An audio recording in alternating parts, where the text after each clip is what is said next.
妙龄少女被80岁的男人玷污了身子，为了报复老太爷禽兽不如的行为，如月决定嫁给他的长孙敖子书。其实老爷子对如月垂涎已久，并且明里暗里的也表示过，只是单纯的他并未多想。看着如月那唇红齿白以及清澈的眼神，老太爷直呼他这是富贵相，却也遗憾地表示如月没有富贵命，声称他这一生虽然不缺吃穿，奈何命运中争强好胜，终究会让自己吃尽苦头。接着老太爷又意味深长地表示，如月命里边有3个半男人跟你纠缠不清。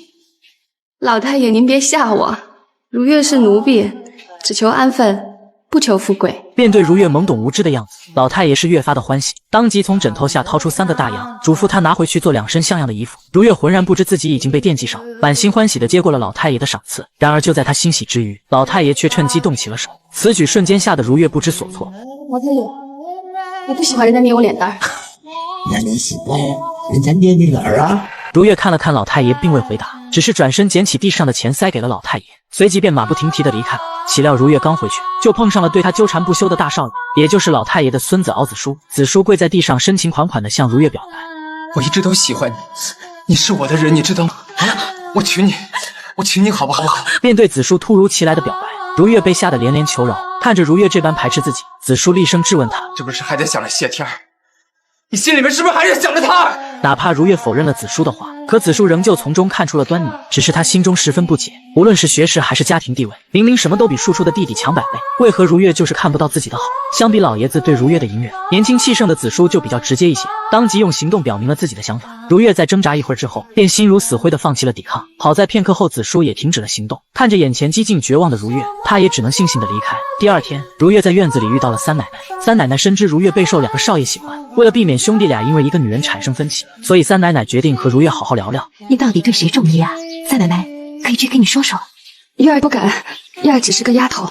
你可要记住，丫头也是人，将来总得对得住自己的丈夫。此时如月并未把三奶奶的话放在心上，殊不知当天晚上她的噩梦就开始了。因此在这个雷雨交加的夜晚，如月被老太爷要了身子。次日清晨，大太太就收到如月跳井的消息，好在大火抢救及时，如月这才侥幸捡回一条命。可此举却让大少爷子书害怕不已，当即起身跪在母亲面前，祈求她能同意自己和如月的婚事。然而此事非但大太太不同意，就连失去清白的如月也极力反对。毕竟在那个封建思想的年代，一个女孩子的清白之身，比起性命只会有过之而无不及。随后众人就将晕倒的如月抬了回去，但大太太却在此时叫住了如月的母亲，更是当着她的面狠狠地打了自己的儿子一巴掌，接着又严厉地警告芳香，把你女儿带回去好好调养调养，这个院真是中了邪了，孩子怎么都开始说胡话了呢？此时得知消息的老太爷也是追悔莫及，因为他清楚这是自己造的孽。然而都说之女莫如母，如月原本就是老太爷房里的丫鬟，一向勇敢率真的她竟也会走上绝路，那肯定就只有一个理由：娘知道你为啥跳井，那老东西早晚会遭到报应。无论母亲如何安慰，如月仍旧是呆呆的不肯说话。第二天清早，戴太太便叫来芳香谈话，表示她还是姑娘时就进入敖府，后面又成了2个少爷的奶娘，按理说功劳不容小觑。而如月也是自己看着长大的，虽然只是敖府的丫鬟，但敖府从未把他们娘俩当外人看待。恰好这2天自己娘家来人了，表示还有个侄子尚未婚配，家境嘛大伙也是知根知底的，虽然和敖家不能相提并论，可也称得上是小康人家。所以我就想啊，把如月嫁过去，过好日子，再也不要给人当下人了，这样你们母女俩也不白活这一辈子呀。芳香清楚大太太这是在赶他们离开，如今女儿又失了身子，如果继续留在敖家只会徒增烦恼。于是芳香向大太太保证，待如月病情痊愈后，自己就会带着她离开敖家，再也不会回来。此时如月依然呆若木鸡地坐在床上，而三奶奶正耐心地宽慰她。其实三奶奶早就提醒过如月了，只是当时如月并未把她的话放在心上。三奶奶，月说什么都晚了。就在三奶奶开导如月的时候，子书也找到了老太爷，请求他出面成全自己和如月的好事。因为子书先前遭到了母亲的拒绝，所以只能将希望放在爷爷这里。殊不知眼前之人才是造就悲剧的源头。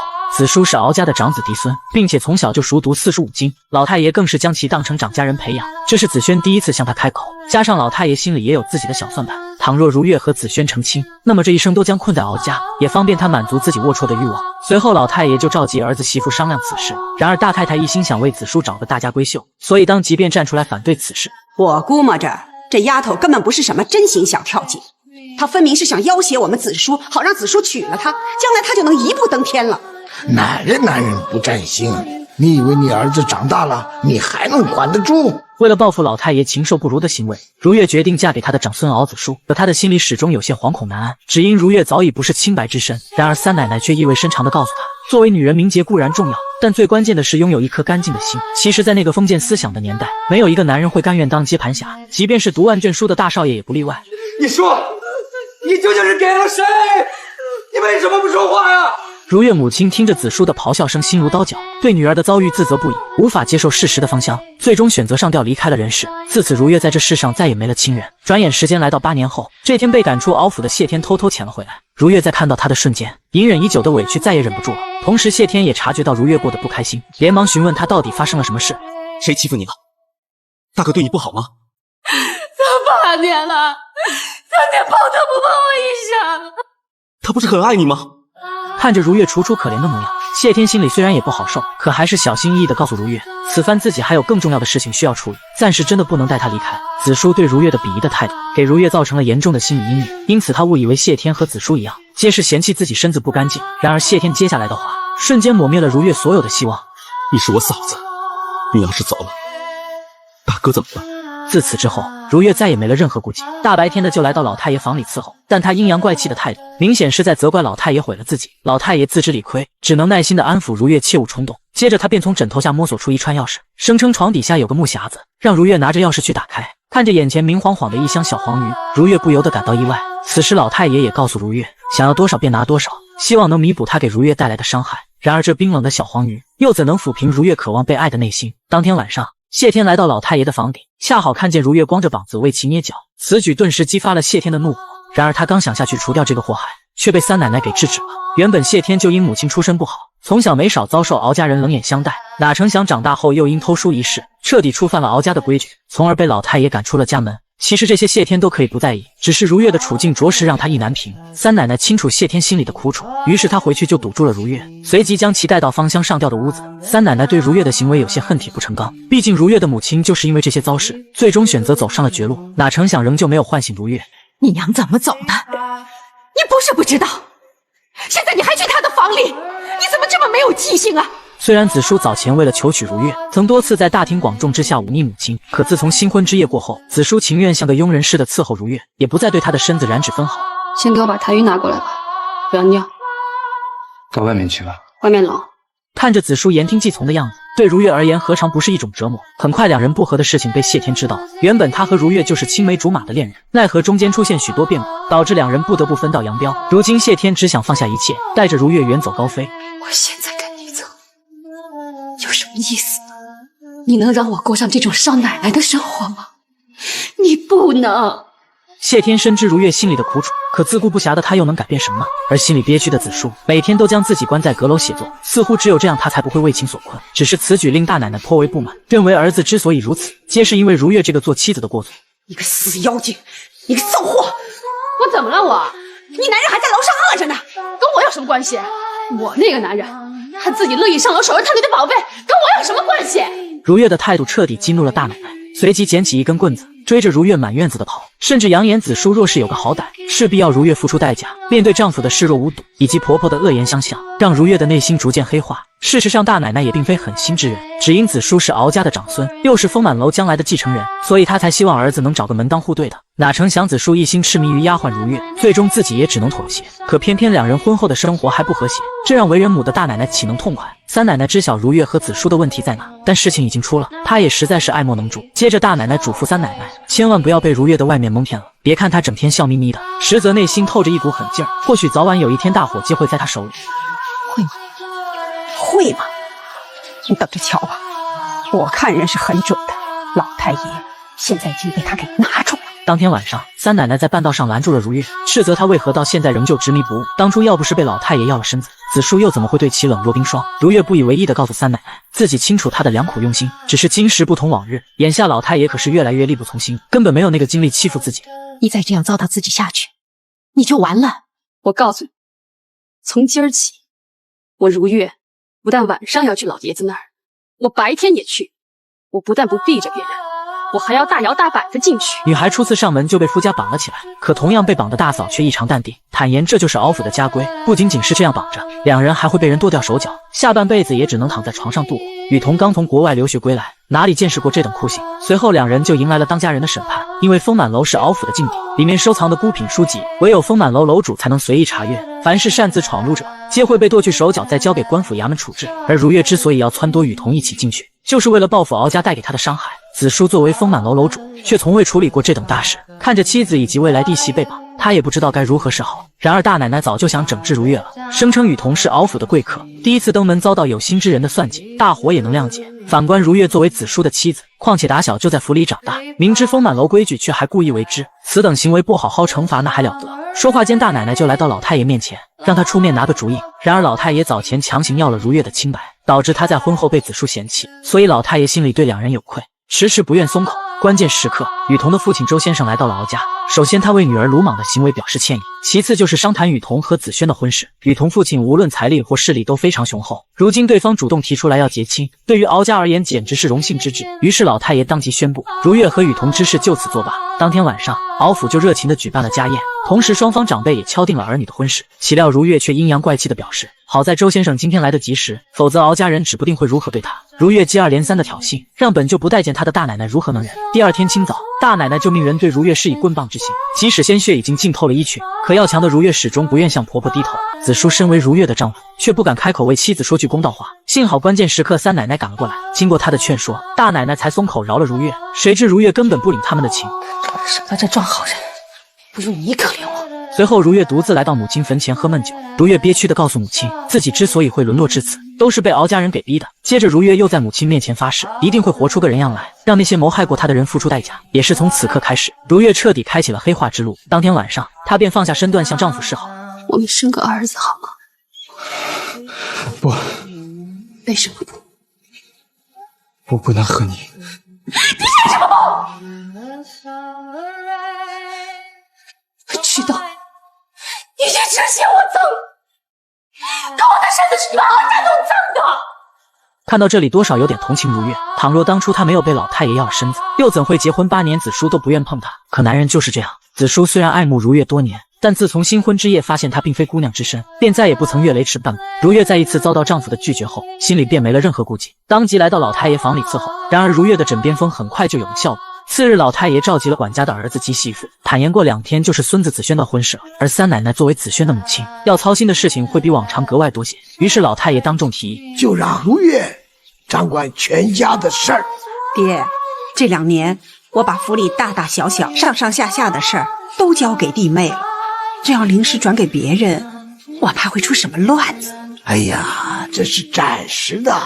即便老太爷已经表明了态度，可大奶奶清楚管家之权交出去容易，再想要回来就难了。因此她连忙暗示三奶奶不要答应。岂料如月却突然开口说道，我倒想跟三婶学学。如月的野心让婆婆很是不满，为了让她如何做好一个媳妇的本分，大奶奶将如月关在了房里，哪怕是想出去方便也不行。然而难得的是，向来对如月不闻不问的子舒，今天竟破天荒地帮她说起了话，称以后自己房里的事情自己会安排，所以嘱咐母亲不要再插手过问。面对儿子那股窝囊样，大奶奶也是恨铁不成钢。有了丈夫站队的如月，做事越发没了分寸，即便是多次帮助过她的三奶奶，如月说话也没有丝毫收敛。在这个家里，将来谁说了算，还不一定。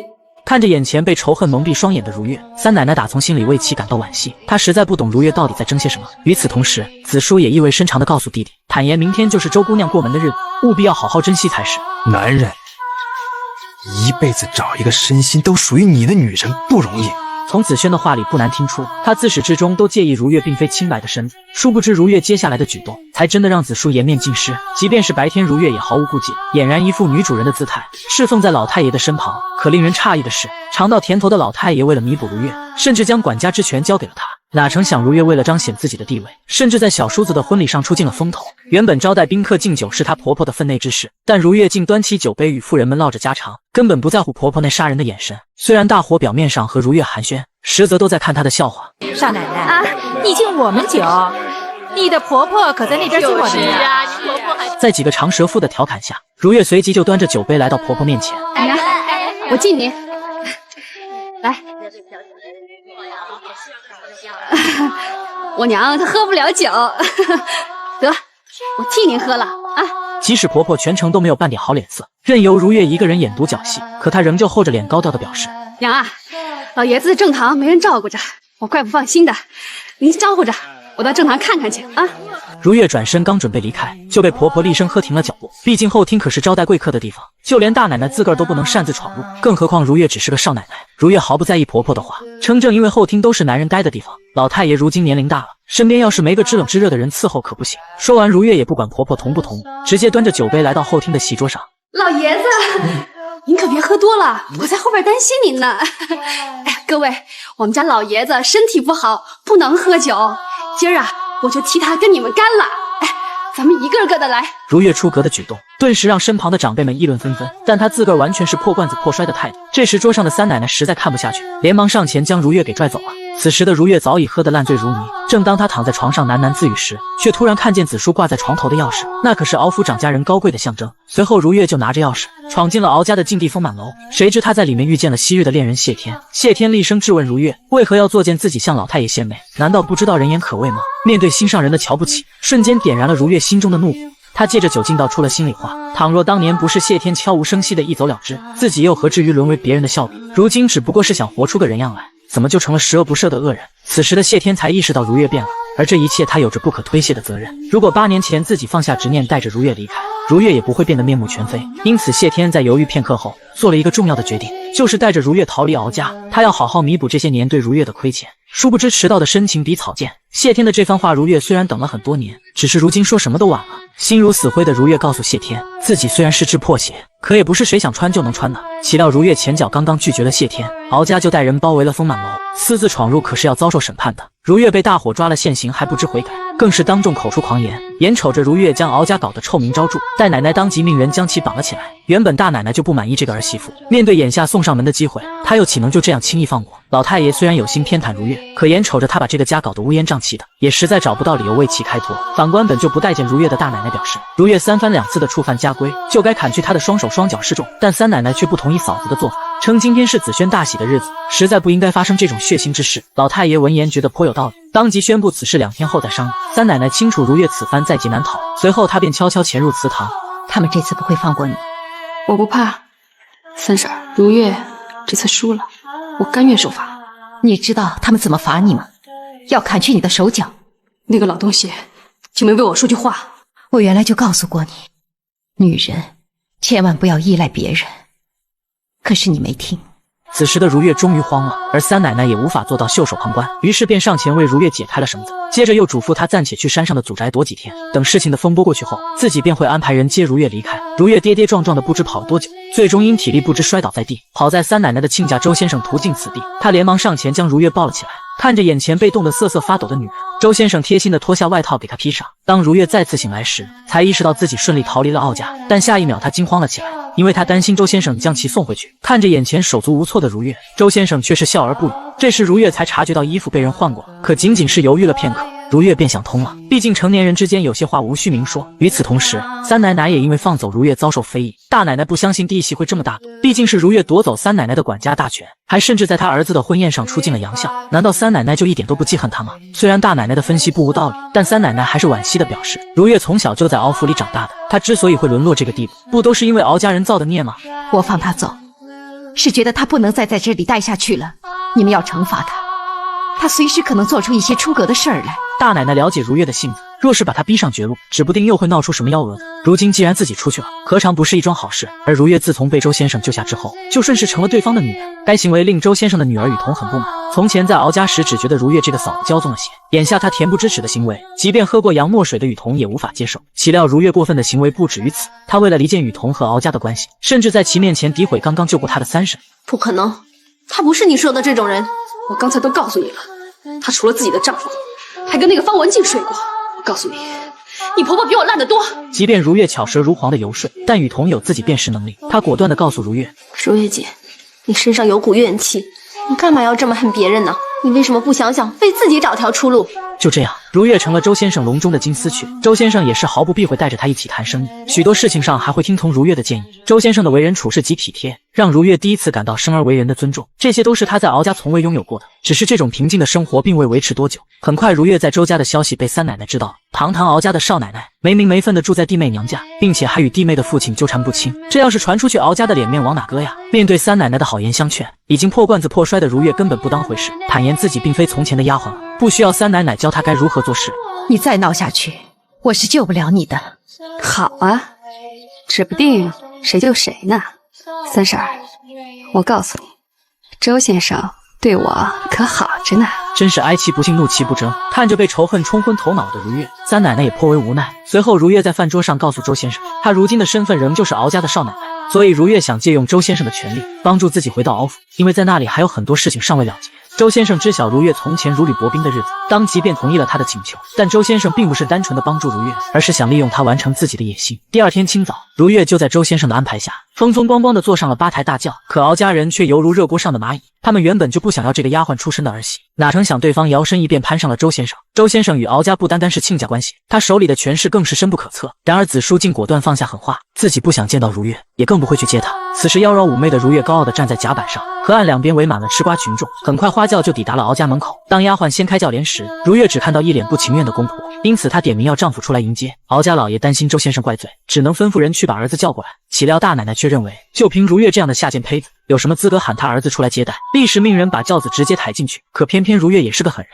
称子舒若是不愿出来接他，自己就一直坐在这里，让所有人都来看敖府的笑话。听着小厮禀报外面的情况，子舒清楚此番是躲不掉了，只能硬着头皮掀开轿帘。殊不知子舒的退让，却让如月再一次得寸进尺，坦言想让他重回敖家也不是不行，但必须把管事的三奶奶赶走，并且敖府上下以后要听自己差遣。敖家迫于族长以及周先生的压力，最终也只能选择妥协。奈何丈夫仍旧对其冷若冰霜，无论如月如何出言讽刺，子舒始终不愿与如月多说半句话。相对于子舒的视若无睹，老太爷却设身处地的为如月出谋划策，称眼下虽然大伙表面上恭恭敬敬，皆是因为有他的照拂，但凡如月将来有半点过失，定会被他人抓着小辫子不放。对于老太爷的深谋远虑，如月却觉得他是多此一举。他们要是知道我和周先生……你说什么你？老太爷，您都不中用了，还吃醋啊？您歇着吧，我睡去了。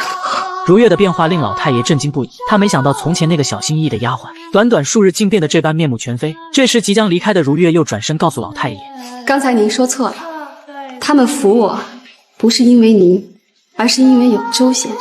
如月这番话顿时把老太爷整不会了，只能从嘴里冒出一个文明用语：臭婊子！第二天清早，院里就响起了一阵刺耳的鼓声，不知情的众人还以为出了什么大事，纷纷拿着家伙往大厅集合。而正在睡梦中的大奶奶也慌了起来，毕竟鼓声响起就代表府里有紧急情况。殊不知一行人着急忙慌赶到时，却看见如月坐在老太爷的位置上，悠闲地喝着早茶。此举彻底激怒了忍受已久的公婆，是责如月大清早的是疯了吗？为何要搅得大院不得安宁？如月闻言漫不经心地表示，没想到把您给吵起来了，我只是练练他们，这鼓多少年都没敲了，我怕那些下人们养得白白胖胖的，成天只知道吃睡，一点正事都干不了。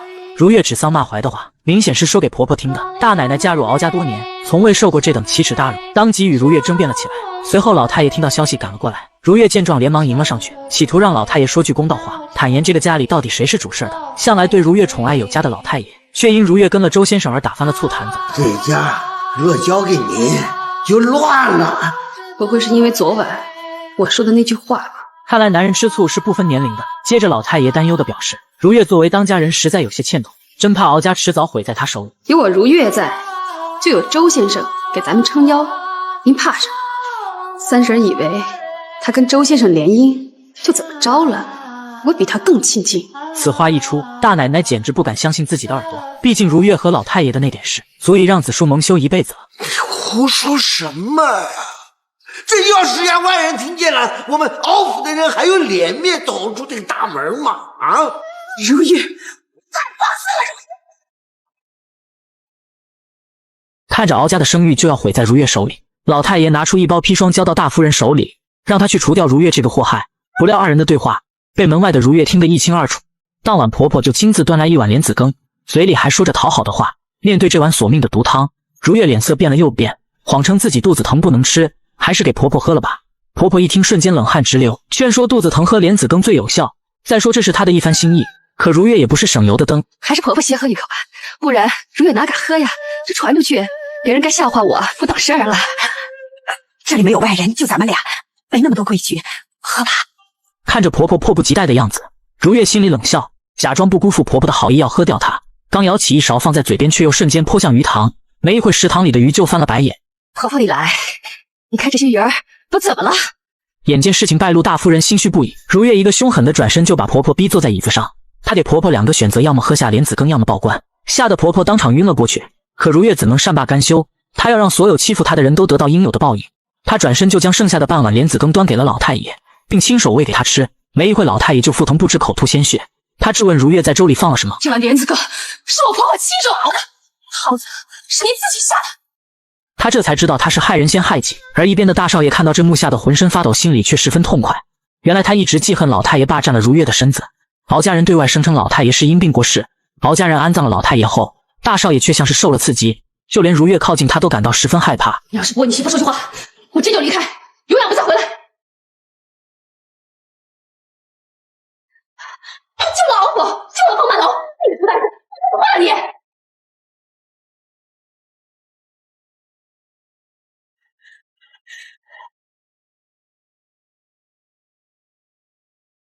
杀人诛心，面对子舒的冷漠，如月彻底心灰意冷。他再也没有理由待在敖家，他似抓住最后一根稻草一般，收拾行李来到周府。本以为周先生会是自己的归宿，我有个想法，想马上告诉你。说吧。我想嫁给你。你说什么？我要嫁给你。周先生脸上极具嘲讽，直言他不可能娶如月，一切只是交易一场。如月却当了真，虽然不能嫁给周先生，如月却再也不想回到那个让他感到屈辱的敖府，所以他决定要和子舒离婚。我是您的妻子白如月女士请来的律师，这是白如月女士和您的离婚协议，如果没有异议，请在这上面签字。大夫人勃然大怒，她觉得这是在打敖府的脸，而律师却当众宣读了离婚协议书。请您尊重我的人格，敖子舒先生还有3天时间可以审阅这份协议，3天后我来取。请留步。我签。子舒虽然平时对如月不理不睬，如今离了婚却感到莫名的失落。爹，是我没出息，我没守住如月。不能这么说，这要知道个女人啊，有时候比读书还难呀。这天夜里，谢天扮成鬼魂想要杀了周先生，狡猾的周先生却拿如月当人质，好趁机向谢天开枪。危急关头，如月拼命阻拦，这才使得谢天得以逃脱。他无法看着曾经心爱的男人死在自己面前，周先生气急败坏，准备开枪打死如月，却被雨桐及时拦下。雨桐身为敖家的3少奶奶，不希望爸爸因为要争夺藏书而处处针对婆家，更不希望父亲和如月同流合污。但是我提醒你爸爸，如月姐她对你也没有一点感情，她是在利用您的权利。请你记住女儿的话，有一天当您对她不再有用的时候，她会害了你。因为他深知如月并不是真的爱他的父亲，只是看重父亲的权力和地位。周先生答应雨桐，赏书大会结束后就会带雨桐离开，可背地里又计划着赏书大会时先杀掉谢天，然后再一把火烧了丰满楼。心思缜密的周先生怕女儿会坏了自己的好事，所以提前送走了如月和雨桐。如月惧怕周先生，却暗地里做手脚，看着雨桐悄悄起身逃离，如月心里松了一口气。雨桐冒着生命危险将这件事告诉了三太太，他希望三太太能够劝说父亲收手。而谢天刚来到书楼，就看到周先生的手下准备点火，他飞身上去将火种熄灭，随即双方就打斗起来。雨桐为了惊动大家前往书楼，便敲响了敖家的大，却不料被周先生埋伏的手下给误杀。看着倒地不起的女儿，周先生内心悲痛，他没想到自己一手策划的阴谋最终却害死了自己的女儿，而他却把这一切都怪在谢天和敖家人身上。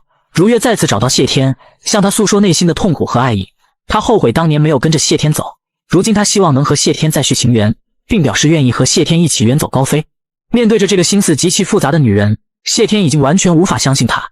他躲着不肯见如月，而如月却托人转告谢天，不管明天谢天会不会出现，他都会在山上的祖宅等着他。躲在暗处的谢天听到如月的心意后，心里不是滋味。如月换了一身装扮准备去见谢天，却不料周先生来到了他的房间。这几天如月的一举一动，周先生了如指掌。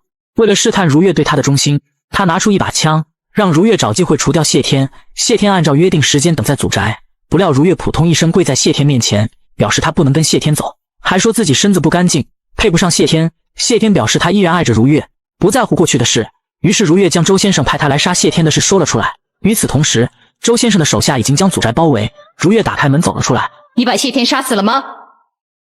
杀死了。话音刚落，如月就被周先生派来的人打成筛子。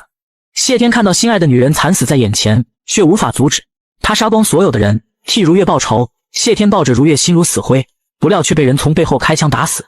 大少爷得知二人的死讯，悲痛不已，决定将如月和谢天合葬在一起。你生不能在一起，死了就成全他们。